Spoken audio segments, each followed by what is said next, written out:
പ്രധാനമന്ത്രി നരേന്ദ്രമോദി കാശിധാം ഇടനാഴി ഉദ്ഘാടനം ചെയ്യാൻ വാരണാസിയിലെത്തി. ഉച്ച കഴിഞ്ഞ് 2-നാണ് ഉദ്ഘാടനം. ഉദ്ഘാടനത്തിനുള്ള ഒരുക്കങ്ങൾ നടക്കുകയാണ്.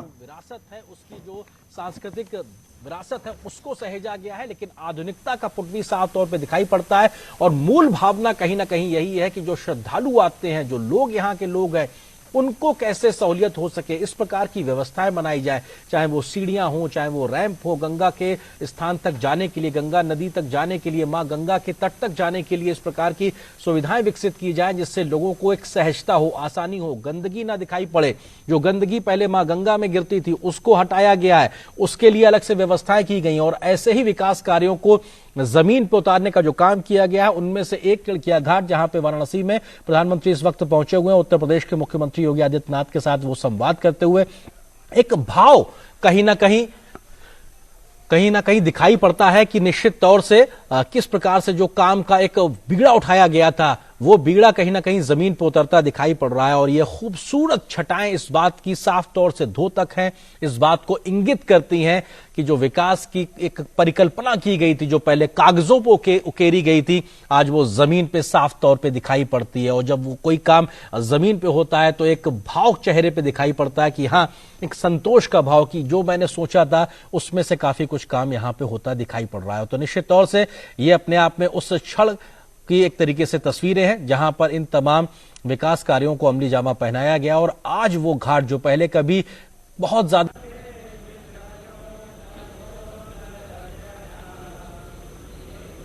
माननीय प्रधानमंत्री जी ने कहा था, आया नहीं हूं, मुझे बुलाया गया है। आज इस बात का अर्थ समझ में आ रहा है। मां गंगा ने KP അഭിലാഷാണ് ചേരുന്നത്. അഭിലാഷ് വിശദാംശങ്ങൾ. ഗോപികൃഷ്ണൻ, പ്രധാനമന്ത്രി നരേന്ദ്രമോദി ഇപ്പോൾ ഇടനാഴി നേരിട്ട് തന്നെ എത്തി സന്ദർശിച്ച് കാര്യങ്ങൾ വിലയിരുത്തുകയാണ്. ഒപ്പം ഉത്തർപ്രദേശ് മുഖ്യമന്ത്രി യോഗി ആദിത്യനാഥ് അദ്ദേഹത്തോടൊപ്പമുണ്ട്. ഒപ്പം പ്രധാനപ്പെട്ട പൂജാ കർമ്മങ്ങളടക്കം നടക്കുകയും ചെയ്യുന്നു. ഏതാണ്ട് 1 മണിയോടുകൂടി ആണ് ഇതിന്റെ ഉദ്ഘാടന ചടങ്ങ് ഔദ്യോഗികമായി പ്രധാനമന്ത്രി നിർവഹിക്കുക. അതിനു മുമ്പായി ഈ ചടങ്ങുകളുമായി ബന്ധപ്പെട്ട് പ്രവർത്തനങ്ങൾ, ഒപ്പം ഈ ഇടനാഴിയുടെ പ്രവർത്തനങ്ങൾ എല്ലാം തന്നെ നേരിട്ട് പ്രധാനമന്ത്രി നോക്കിക്കാണുന്നു. സ്വന്തം മണ്ഡലത്തിലാണ് ഇത്തരത്തിലൊരു വലിയ വികസന പദ്ധതിക്ക് തുടക്കം കുറിച്ചിട്ടുള്ളത്. മാത്രമല്ല, ഉത്തർപ്രദേശിൽ തെരഞ്ഞെടുപ്പ് കൂടി ആസന്നമായിരിക്കുന്ന ഒരു പശ്ചാത്തലത്തിൽ ഏറ്റവും പ്രധാനപ്പെട്ട ഒന്നാണ് വാരണാസി കാശിധാം ഇടനാഴി എന്നത്. അതിനു മുമ്പായിരുന്നു അദ്ദേഹം കാലഭൈരവ ക്ഷേത്രത്തിൽ സന്ദർശനം നടത്തി. കാശി വിശ്വനാഥ ക്ഷേത്രവും സന്ദർശിക്കും. ഒപ്പം ഇതിനുശേഷം ഗംഗാനദിയുമായി ബന്ധപ്പെടുത്തി വലിയ ഗംഗാനദിയുടെ വികസനം ഉൾപ്പെടെ ഗംഗാനദിയുടെ തീരത്തെ ശുചീകരണ പ്രവർത്തനങ്ങൾ അടക്കം നേരത്തെ തന്നെ സർക്കാർ മുന്നോട്ട് വെച്ച ആശയങ്ങളിൽ ഒന്നാണ്. ആ പദ്ധതിയുടെ ഭാഗമായാണ്, ഗംഗാ ശുചീകരണ പദ്ധതിയുടെ ഭാഗം കൂടിയായിട്ടാണ് ഈ ഇടനാഴിയുടെ ഉദ്ഘാടനം നിർവഹിക്കാൻ പോകുന്നത്. നേരിട്ട് പ്രധാനമന്ത്രി സ്ഥലത്ത് എത്തി ഇപ്പോൾ ഓരോ നിർമ്മാണ പ്രവർത്തനങ്ങളും നിരീക്ഷിക്കുകയാണ്. ഇന്ന് വൈകിട്ട് 6 മണിക്കാണ് ഗംഗാ നദിയിൽ ആരതി നടക്കുന്നത്. പ്രധാനമന്ത്രി നരേന്ദ്രമോദി നേരിട്ട് ആ ചടങ്ങിലും പങ്കെടുക്കുന്നുണ്ട്. 1 മണിക്കൂറിനകം തന്നെ വിപുലമായ ചടങ്ങ്, വിശിഷ്ട അതിഥികളെ അടക്കം ഉൾക്കൊള്ളിച്ചുകൊണ്ടുള്ള ഉദ്ഘാടന ചടങ്ങ് നടക്കാൻ പോവുകയാണ്. ആ ചടങ്ങിന് മുന്നോടിയായി പദ്ധതി, ഇടനാഴിയുമായി ബന്ധപ്പെട്ട വിവിധ പദ്ധതികൾ ഇപ്പോൾ നേരിട്ട് തന്നെ പ്രധാനമന്ത്രി നിരീക്ഷിക്കുന്നു. 339 കോടി രൂപ ചെലവിട്ടുള്ള പദ്ധതിയാണ്. പദ്ധതിയുടെ ഭാഗമായി വിനോദസഞ്ചാരികൾക്ക് കൂടി ആകർഷകമായ തരത്തിൽ ഉള്ള യാത്രാ സംവിധാനങ്ങൾ ഉൾപ്പെടെ ആണ് ഏർപ്പെടുത്തിയിട്ടുള്ളത്. കഴിഞ്ഞ ദിവസങ്ങളിൽ ഉൾപ്പെടെ കനത്ത സുരക്ഷാ സംവിധാനങ്ങൾ പ്രധാനമന്ത്രിയുടെ സന്ദർശനവുമായി ബന്ധപ്പെട്ട് നടത്തിയിരുന്നു. കർശന സുരക്ഷാ സംവിധാനങ്ങളടക്കം നേരത്തെ തന്നെ ഏർപ്പാട് ചെയ്തിരുന്നു. പ്രധാനമന്ത്രി ഇപ്പോൾ ഈ വികസന പദ്ധതിയുടെ ഭാഗമായുള്ള ജലയാത്രയ്ക്കുള്ള ഒരുക്കങ്ങളും ക്രമീകരണങ്ങളുമാണ് ഇപ്പോൾ നിരീക്ഷിച്ചുകൊണ്ടിരിക്കുന്നത്. അല്പസമയം മുമ്പാണ് കാലഭൈരവ ക്ഷേത്രത്തിൽ എത്തിയ അദ്ദേഹം ദീപാർച്ചന നടത്തിയത്. അതിനുശേഷം ഇപ്പോൾ ഇടനാഴിയുമായി ബന്ധപ്പെട്ട പദ്ധതിയുടെ നിർമ്മാണ പ്രവർത്തനങ്ങൾ നേരിട്ട് പ്രധാനമന്ത്രി നിരീക്ഷിക്കുകയാണ്. ഉത്തർപ്രദേശിനെ സംബന്ധിച്ചിടത്തോളം വളരെ പ്രധാനപ്പെട്ട ഒരു വികസന പദ്ധതി എന്ന് തന്നെ നമുക്ക് ഇതിനെ വിലയിരുത്താൻ സാധിക്കുന്നു. പ്രത്യേകിച്ച് വളരെ ചുരുങ്ങിയ സമയം, ഗംഗാതീരത്ത് നിന്ന് 400 മീറ്റർ മാത്രം നടന്നാൽ ക്ഷേത്രത്തിലേക്ക് എത്താം എന്നുള്ളതാണ് ഇനി ഇതിന്റെ ഏറ്റവും പ്രധാനപ്പെട്ട ഒന്ന് ആ നിലയിൽ ഉള്ള വലിയ വികസന പദ്ധതി വിശ്വാസികളെ സംബന്ധിച്ചിടത്തോളം ഏറ്റവും പ്രധാനപ്പെട്ട ഒന്ന്. അതോടൊപ്പം തന്നെ ആത്മീയ ടൂറിസം എന്ന മറ്റൊരു പദ്ധതി കൂടിയാണ് ഇതിന്റെ ഭാഗമായി സർക്കാർ വിഭാവനം ചെയ്യുന്നത്. ആത്മീയതയ്ക്കും ഒപ്പം വിദേശികൾ ഉൾപ്പെടെയുള്ളവരെ കൂടുതലായി ആകർഷിക്കുക, മറ്റ് സംസ്ഥാനങ്ങളിൽ നിന്ന് ഉൾപ്പെടെ ഉള്ളവരെ കൂടുതൽ ആകർഷിക്കുക, സ്വന്തം മണ്ഡലത്തിൽ വലിയ വികസന പദ്ധതികൾ എന്ന ഒരു ലക്ഷ്യം കൂടിയാണ് ഈ പദ്ധതിയിലൂടെ വാരണാസി കാശിധാം ഇടനാഴിയിലൂടെ ലക്ഷ്യം വെക്കുന്നത്. പ്രധാനമന്ത്രിക്കൊപ്പം തന്നെ മുഖ്യമന്ത്രി യോഗി ആദിത്യനാഥ്, വളരെ പ്രധാനപ്പെട്ട ഉദ്യോഗസ്ഥർ എന്നിവരാണ് ഇപ്പോഴുള്ളത്. സുരക്ഷാ കാരണങ്ങളാൽ വളരെ പ്രധാനപ്പെട്ട ഉദ്യോഗസ്ഥർ മാത്രമാണ് ഇപ്പോൾ ഒപ്പമുള്ളത്. ഓരോ പദ്ധതിയും അദ്ദേഹം നിരീക്ഷിക്കുകയാണ്. യാത്രാ സംവിധാനങ്ങൾ അദ്ദേഹം ഇപ്പോൾ നേരിട്ട് തന്നെ നിരീക്ഷിക്കുന്നു. അതിന്റെ ദൃശ്യങ്ങളാണ് നമ്മൾ കണ്ടുകൊണ്ടിരിക്കുന്നത്.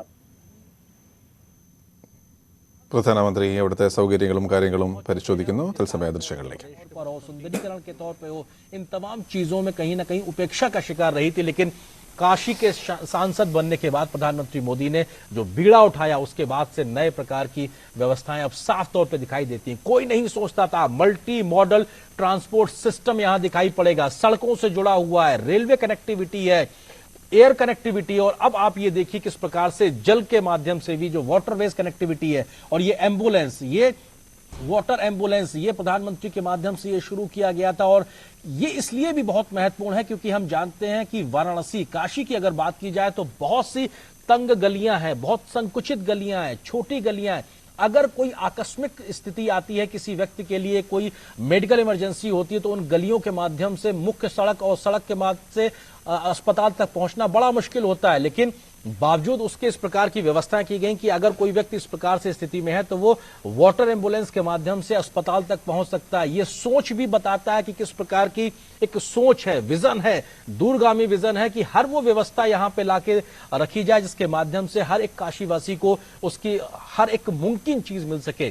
जब मेडिकल इमरजेंसी होती है तो एक एक मिनट भारी होता है, एक एक सेकंड भारी होता है, और ऐसे में वाटर एम्बुलेंस की व्यवस्था को वहां पे लागू कर देना ये बताता है किस प्रकार की सोच के साथ में प्रधानमंत्री वहां जमीन पे काम कर रहे हैं। Waterways, Airways, rail connectivity, road connectivity, multi modal transport hub के माध्यम से अब वाराणसी से वहां से व्यापार भी होता है जलमार्ग के माध्यम से, जो एक विरासत के तौर पे रहा था, जो पहचान कहीं खो गई थी। लेकिन मां गंगा के धाराओं के बीच से जो व्यापार कभी एक इतिहास की पन्नों में लिखा हुआ था, उसको फिर से स्थापित किया है प्रधानमंत्री मोदी ने। और मल्टी मॉडल ट्रांसपोर्ट हब को विकसित करने में जो उन्होंने काम किया है, अब जो पानी के जहाज हैं जिनसे माल ढुलाई होती है बड़ी संख्या में, वो भी अब वाराणसी पे आके उतरते हैं। वहां से बनारस का जो सामान है वो अन्य जगहों पर, शहरों में, मुल्कों में जाता है पानी के इस जलमार्ग के माध्यम से, मां गंगा नदी के माध्यम से।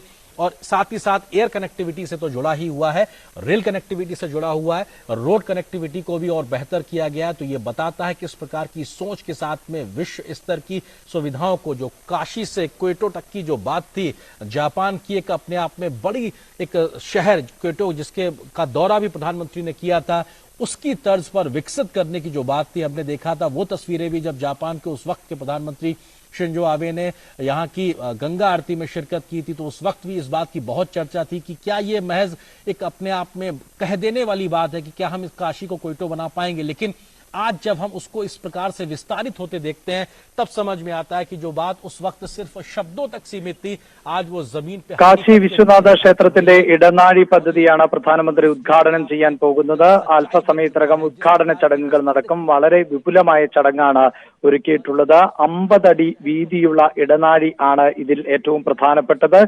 ക്ഷേത്രത്തെയും ഗംഗാ നദിയെയും പരസ്പരം ബന്ധിക്കുന്ന ഇടനാഴിയുടെ വിവിധ ഘട്ടങ്ങളിലുള്ള നിർമ്മാണ പ്രവർത്തനങ്ങളാണ് നടന്നുകൊണ്ടിരിക്കുന്നത്.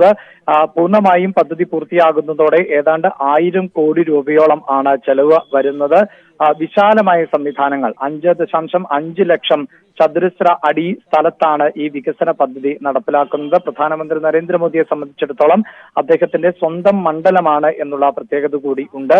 ഏറ്റവും എടുത്തു പറയേണ്ടത് ഗംഗാ നദിയുടെ തീരത്ത് നിന്ന് കേവലം 400 മീറ്റർ നടന്നാൽ ക്ഷേത്രത്തിലേക്ക് എത്താം എന്നുള്ളതാണ്. ഈ 400 മീറ്റർ നടന്ന് എത്താൻ ബുദ്ധിമുട്ടുള്ള ആളുകൾക്ക് അടക്കം പ്രത്യേക സംവിധാനങ്ങൾ അടക്കമാണ് ഒരുക്കിയിട്ടുള്ളത്. നടക്കാൻ പ്രയാസമുള്ളവർക്ക് എക്സലേറ്ററുകൾ വഴി ക്ഷേത്രത്തിലേക്ക് പ്രവേശിക്കാൻ സാധിക്കും.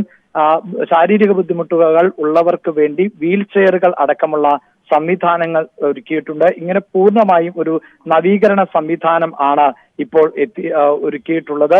ഏറ്റവും പ്രധാനപ്പെട്ടത് സ്നാനഘട്ടങ്ങൾ നടക്കുന്ന, അതോടൊപ്പം തന്നെ മരണാനന്തര ചടങ്ങുകൾ അടക്കം നടക്കുന്ന ഒരു പ്രധാനപ്പെട്ട ഇടം കൂടിയാണിത് എന്നുള്ളതാണ്.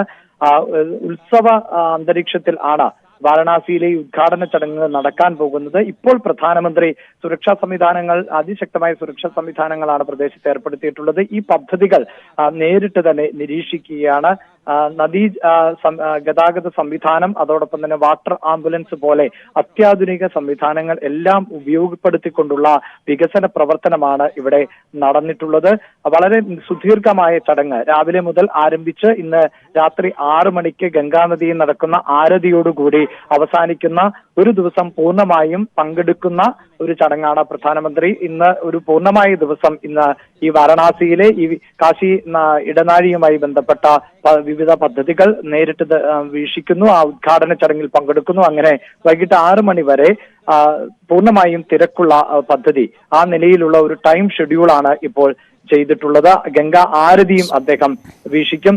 അതോടൊപ്പം തന്നെ ഉദ്ഘാടന ചടങ്ങ് 51,000 കേന്ദ്രങ്ങളിൽ ആണ് തത്സമയം പ്രദർശിപ്പിക്കുന്നത്. വലിയ LED ബോളുകളും മറ്റുമെല്ലാം സജ്ജീകരിച്ചുകൊണ്ട് പ്രധാനപ്പെട്ട തീർത്ഥാടന കേന്ദ്രങ്ങളിൽ എല്ലാം തന്നെ അഭിലാഷാണ് വിവരങ്ങൾ നൽകിയത്. തിരിച്ചു വരാം ഇടവേളയ്ക്ക് ശേഷം.